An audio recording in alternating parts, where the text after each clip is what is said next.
Rich, or as he's known on YouTube as ReviewTechUSA, is a creator who really doesn't review technology. Nowadays, you can catch him exclusively on his second channel, where he streams without a shirt on, high on weed, and discussing riveting topics, such as Dark Side Phil, a gaming creator who has been the center of a lot of controversy over the years. When Rich isn't doing the things I previously mentioned, he's making hip-hop beats and getting into rap beef with established musicians in the industry. Or maybe he's making ASMR content of 1990 Christmas wish books. This is Rich of ReviewTechUSA, and you're probably wondering now why I'm whispering. In today's video, we'll briefly go over some of his history, talk about some things he's been involved in, and then cover some of the recent controversy that's been going on.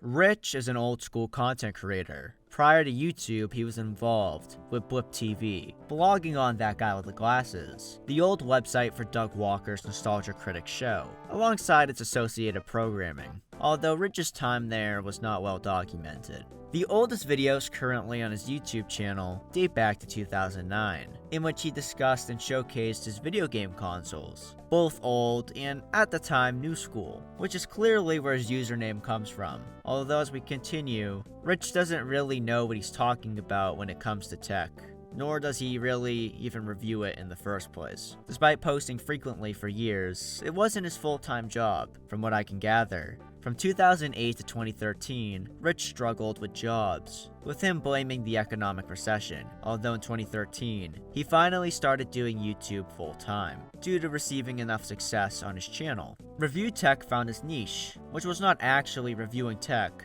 but rather discussing controversies and news within and adjacent to the gaming industry, frequently centering around crimes and sexual allegations that were tied to gaming. Or he would talk about odd stories related to gaming. Even a decade later, these types of videos from the early to mid-2010s are still his most viewed, his most successful being Father forces kid to destroy Xbox after bad grades. The video opens up with his iconic intro, skip it up, but up. I can't do it. Him talking for 30 seconds, giving context to the viral clip he's about to show, playing the clip in its entirety with no editing or added commentary whatsoever in between, and then after the clip, he talks about it for a few minutes. And that's the video. Now, Rich isn't solely a content thief, if you can even call this content theft in the first place. People who are just content thieves don't stick around long because they themselves aren't the content. The content they steal is the content, and stealing can only get you so far. He became and stayed popular because he was consistent with posting his videos. He was always at the forefront of reporting clickbaity gaming news, and he's not a bad personality. He speaks well, and I can see why people liked him and still like him, and why other gaming content creators watched him before making it big themselves, such as Scott the Waz. Scott, I've been watching your stuff for a while, and well, thank it's you. awesome. I've been watching your stuff for a while. I know. I was shocked. Probably like 2013 or so. Oh God, you've been watching me for a long time. I've watched a lot of YouTubers for a long time, so. Even within these older videos, we can see a glimpse of what was to become of Rich nowadays. In January 2015, he made a video covering someone who calls themselves Christine Western Chandler Sonichu. Rich's video discussed a clip of Chandler assaulting a GameStop employee. If you aren't aware, Chandler is an infamous figure online, most well known for creating the surreal fanfiction comic book series Sonichu. In the video, Rich seems surprised and excited that he gets to discuss Chandler's antics, as it seems Rich has been following the drama involving Chandler for quite some time, opening the video by playing some famous clips, then discussing the recent controversy. While Rich now almost exclusively focuses on lolcow content, that being content that documents or makes fun of public figures that the audience considers foolish. Rich claimed to 2020 while talking to Scott the Waz that he almost became the next Wings of Redemption, but corrected his path. I was on the verge of being the next Wings of Redemption, which would have been my own fault. I don't know if you know who he is. Your life. Well, I've watched a fair amount of the down the rabbit hole videos. Oh, so you do know? Yes. I was going down the same route, and that's what social media could do to you, man. Because if you get caught up in that, it could destroy you. And it almost destroyed my YouTube channel. So Wings is an old school Call of Duty creator who has attracted a lot of criticism over the years. while Rich's channel definitely peaked 5 to 10 years ago. In 2023, Rich was pretty successful hopping on the anti-DK Oldies bandwagon. DK Oldies is a pretty popular business and brand, with a store in Pennsylvania that sells retro video games. They have a large social media presence within the gaming community, utilizing short-formed TikTok-like content featuring what they sell to go viral. However, they've received a lot of negative attention as people feel they mark up their prices. According to a Game Rant article, they'll mark up products over double the market price. DK Oldie seemingly thrives off of people interested in retro gaming, but aren't the most knowledgeable on what's a good deal. If you ever go to these retro game stores in person, they will always sell above market value. They have to do it to stay in business, because they'll buy products usually at the market value. So in order to make a profit, they need to sell it above. I don't see the big issue with that because I feel you're mostly paying for the experience of visiting one of these stores in person. However, do not buy a PlayStation 2 from them for $200 online, or ever. Rich made dozens of these videos as they received hundreds of thousands, even millions of views a video, with him buying from them multiple times, alleging they were scammers, showcasing and discussing the products coming in dirty and broken, contesting the refurbished claim that they have on their website. Rich likely made a lot of money off these videos, not just off AdSense, but also the big sponsors he was able to get. And another way I know this is he bought from them multiple times, paying the huge, overpriced markups that they do. Although, as the DK Oldies criticism trend became yesterday's news, Rich's views dropped back to around 20k to 70k a video, which is still really good, but nowhere near as they were when he was riding the wave of criticism videos. Now, what is Rich up to these days? Before that, we're gonna go over some of the drama and criticism he's faced over the years. There's a lot of it, and I don't want to be here all day, nor do I have the time to research 10 years of someone's online history. So we're just gonna be focusing on some notable moments, and then we're gonna talk about the position he's in today. Now, when Review Tech does cover consoles, aka technology, it seems to be surface level, because even when diving ankle deep into the technological aspect of it, he would be wrong in ways that I don't even know how you could be wrong. In 2013, around the launch of the PS4 and Xbox One, it was reported that Call of Duty Ghosts would run at 1080p, 60 frames per second on PS4, but 720p with the same frame rate on Xbox One. Review Tech, claiming to have very reliable sources, reported the opposite in regards to the PS4. Rich said it was going to be 720p on both consoles, and he claimed this was because the online play functionalities couldn't handle the higher resolution. This literally makes no sense because the resolution you run the game on your device has no impact to your online connection to other consoles. The actual president of Sony Interactive Entertainment Worldwide responded to this, not being asked by a journalist at a press conference, but on Twitter. Mr. Yoshida simply called what Rich said so stupid. And then the developers of Ghost said the real reason was if they ran the game at 1080p on Xbox One, the frame rate wouldn't be at 60, so that's why they lowered it. They didn't want to compromise 60 frames per second. The game would be 1080p on PlayStation.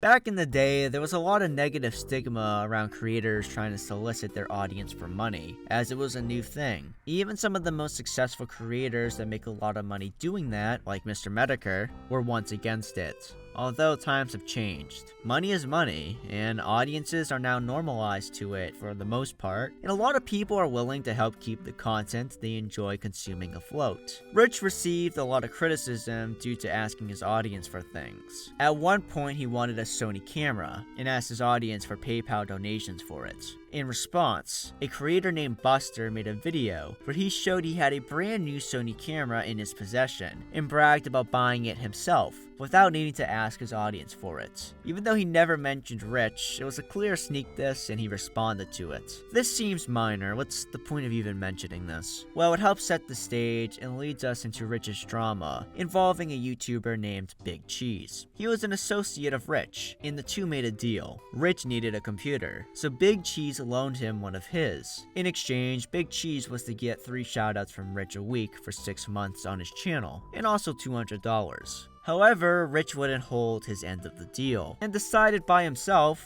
he no longer needed to pay the $200 or keep promoting Big Cheese. While negotiating with Cheese, he threatened to go to court over this dispute. Although after Big Cheese made a video and Rich got public backlash, he admitted fault and gave Big Cheese the $200. This became a meme to mock Rich, because the phrase, "pay Big Cheese $200, is humorous to a lot of people. But also he did agree to this arrangement, and decided not to follow through, even though it wasn't a lot of money at all. Rich's growing number of detractors then started calling themselves the Big Cheese Crusaders, and they produced content criticizing him. The most well-known one, who we will just refer to as the Critic, produced pretty long videos with text-to-speech. The Critic garnered a couple thousand subscribers, and had somewhat successful videos criticizing Rich, although he didn't just critique, at one point going as far as writing emails to sponsors of Rich, asking them to drop him. According to Rich himself, the Critic succeeded in getting 2 sponsors to drop him. The existence of this channel would cause controversy and discussion, being was this just criticism, or was it also harassment?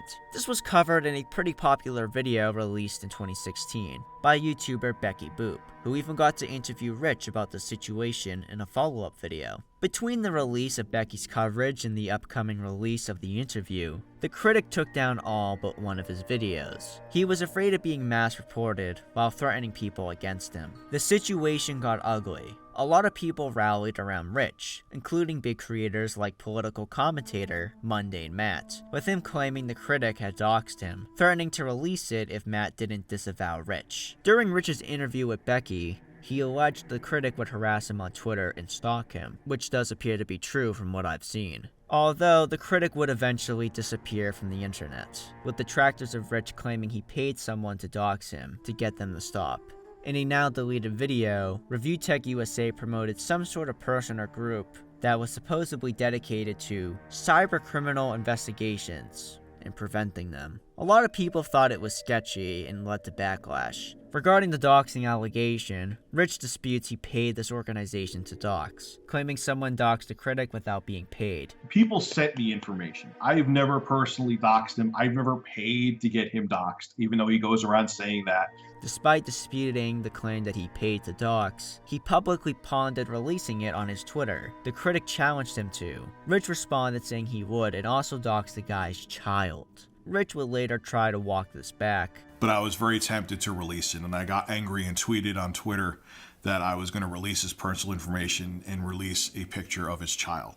I didn't do it, thankfully. even though he did publish the guy's docs on a now deleted Facebook post. Rich also claims he was not paid to promote the group. Instead, Rich paid them $30 to promote their organization. So you presented them as a sponsorship then, saying that they had sponsored you, but they did not pay you money to sponsor you. Nope. You gave them a token amount of money. A $20. token would be an overstatement. It was like $30 at most. And the reason he did this was to try to scare off harassment. So what was the benefit for you out of the arrangement of working with them? They would have basically tried to keep, the harassment at bay. The person who ran this group allegedly ended up being a convicted criminal, with dozens of separate convictions, and Rich would eventually distance himself.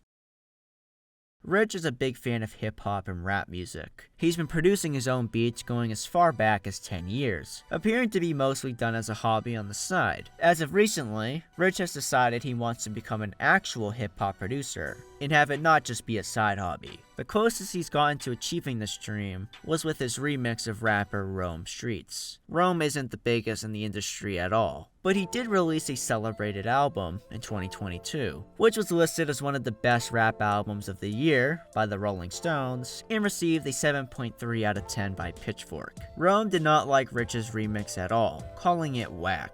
He also referred to it as a Frankenstein science project that sounded worse than his original song, and told producers who make stuff like that to not release them. Rich responded, claiming his remix was superior. He also accused Rome of being racist and ageist, citing that as the reason why Rome didn't like his remix, adding on that no one outside of incels knew who Rome was before him. This beef was covered by actual hip-hop bloggers, And I don't blame them. This was a pretty odd beef between two public figures you would never expect to interact. A critically well-received underground rapper and a gaming YouTuber. Despite the naysayers, Rich remained married to the rap game, tweeting out how people told him he couldn't become a YouTuber, and they were wrong, as now he has 1 million subscribers, and how the same type of person's gonna be wrong again, and he's gonna become a hip-hop producer in his 40s. A lot of people have mocked Rich for this, but it may not be impossible, as Rich has actually had some success producing popular tracks before. In 2016, Rich released the Exposed song, in which a voice I believe to be his basically just says exposed over and over again, on top of a copyright-free Kevin MichaelAlbertoYT instrumental. Imagine Daft Punk's Around the World, but as a 2016 YouTube meme song, mocking the at the time rise of drama content on the platform. The song was well liked at the time. It currently sits at around 1 million views. In early 2024, Rich had a very similar controversy to that from the Big Cheese days a decade prior. Rich decided he didn't need his editor Jay anymore, and apparently fired him on his birthday. His reasoning being he no longer uploaded that many videos onto the channel, so there was no reason to keep him around. The drama comes from a pay dispute. Jay and Rich seemingly couldn't agree on what the final payment should be, and things got heated and got public, with Rich making dehumanizing comments about Jay on Facebook. Rich claims prior to all this, he was paying Jay $2,500 a month to edit for him. It's a bit confusing, but for the final payment, Jay was apparently paid $3,275. Rich made it sound like Jay wanted this exact amount, citing extra work he did for Rich, being live streams. But the way Jay described this final payment, he made it like Rich was trying to be nice to him after the drama. What seems to really make this whole thing heat up was Jay publicly saying Rich left him horrible voice messages, but not leaking them, which led to Rich leaking them himself to show the audience what he said. The sympathy card that you played after we had a payment dispute, which is something that happens constantly, it is a very normal thing, is going to be one of the worst mistakes you've ever made in your career. Judging by the comments on these drama videos, it seems like the vast majority of the audience sided against Rich. While Rich has a dedicated amount of detractors, this drama left their little bubble. It was exposed to a much larger audience, one who doesn't know who Big Cheese is, and a lot of those people seem to side with Jay. I mean, he is the little guy after all. He was getting fired and simply wanted the payment he had been receiving, and Rich didn't want to pay until it was made public. And he seemed to be all over the place while this drama was going on. It didn't help that Rich seemingly kept flip-flopping on the issue. He was going to go on Locale Live, but then he wasn't. And he talked to Jay and they were going to do their own video together discussing the situation. And then Rich went out of his way to try to sabotage a collaboration between Jay and Darkside Phil. And then Rich did go on Locale Live. During his attempt at the DSP collab sabotage, he also accused Jay of admitting to extorting him over the phone. The DSP stream never happened, with Phil citing critical tweets made about him from Jay. Phil would tell Jay to get a life, and he thought Jay was trying to bait him into something. If someone told me he's a chill, down-to-earth guy, he'd like to have a chill stream with you just to talk about games or whatever. That's what I proposed. He said, yeah, that's what I would like to do. Let's have an offline conversation about it. Okay, how do you want to do it? And then I find out he's posting that up on his Twitter timeline. Get a life. No, really, Jay, get a life. I don't know what the fuck you're talking about. I don't know what you're trying to bait me into. I'm not doing nothing. Get the fuck out of here. All right? That's the God's honest truth of what's going on, and I'm not involved with it anymore. Obviously, I'm not going to talk to the guy again. Fuck him. According to Jay, in an alleged leaked DSP DM, this stream Jay was planning with him was apparently just a way to try and troll Rich, at least on DSP's end. Despite all of this, and Rich's years-long criticism of DSP, Phil would wish Rich well. That's all I had to say. I wish Rich well. I hope that whatever happens, I don't wish him poorly. In April 2024, Rich started claiming his Dropbox was hacked by someone in St. Thomas, Canada. They even got past the two-factor authentication. He said the hacker went through his 1099s and photos of his ex-wife's other kids. According to Rich, him and his ex-wife shared the Dropbox. And some of these photos, according to Rich, were her children in bikinis. They absolutely, dude. They don't care. They got around two-factor authentication, too. and they're gonna try to make it if there's like they're teenage girls. They took pictures of themselves like in bikinis and shit.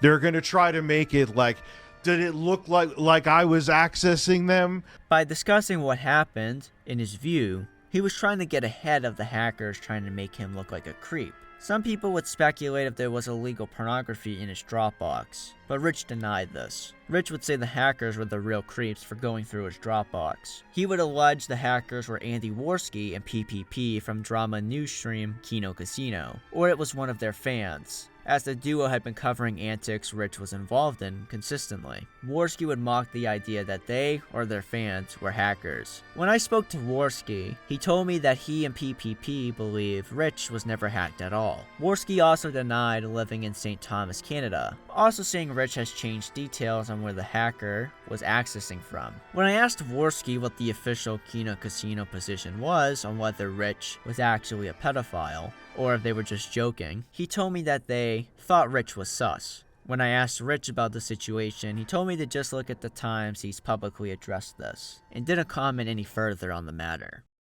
On April 7th, 2013, Rich announced his YouTube channel was now his full-time job, a very exciting thing for anyone. Children all around the world want to be a YouTuber more than an astronaut. However, all good things don't last forever, and 11 years after the fact, Rich announced the end of his main channel, although he would post one more sponsored video the day after. And he didn't leave completely, he was just moving to his second channel.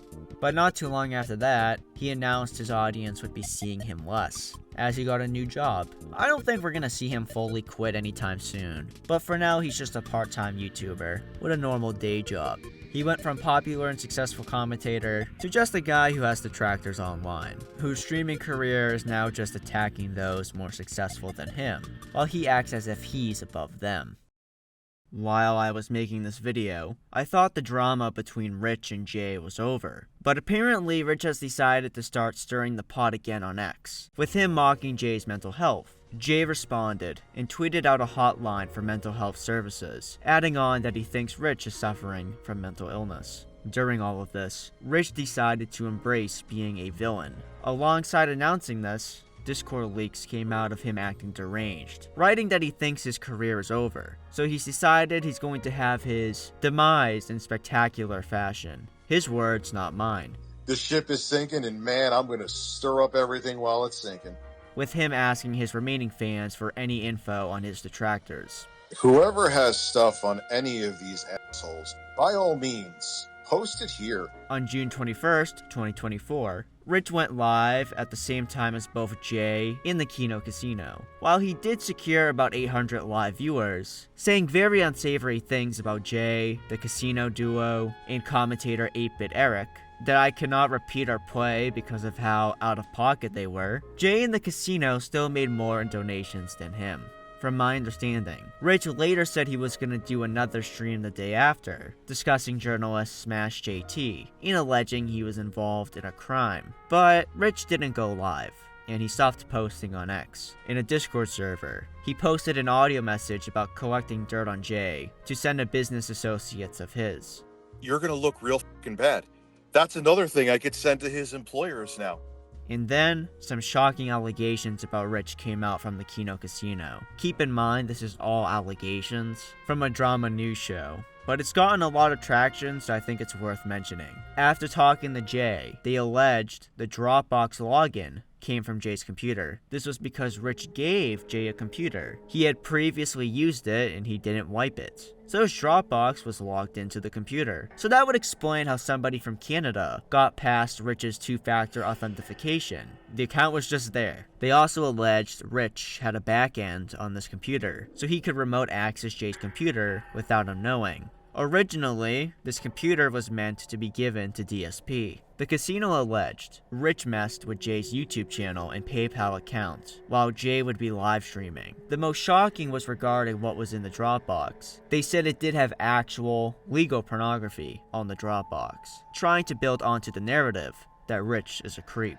According to Jay, the computer is no longer plugged in or connected to the internet. Jay has also spoken about getting it forensically investigated for criminal activity. The next day, Jay did a stream talking more about what the casino said. He made sure to add he didn't think Rich was a pedophile. On the same day, Rich did a stream about the Keno Casino and Jay, announcing he was sober for the stream, a common criticism of him the casino gave. He played videos he had securely archived onto a USB flash drive that he showcased to try and make his critics look bad. Most notably, Rich played an exposed video of the Keno Casino by God Winson, an online personality who was once affiliated with the program. In this video, God Winson alleged the website the duo used to collect donations from the audience was unsafe. While watching this video, Rich brought up older scandals and allegations Andy Worski has faced. From what I've seen and read on the stream, Rich didn't really address the allegations against him much, besides pointing out the fact Jay doesn't think he's a pedophile. Rich seemed more focused on trying to discredit and mock his critics.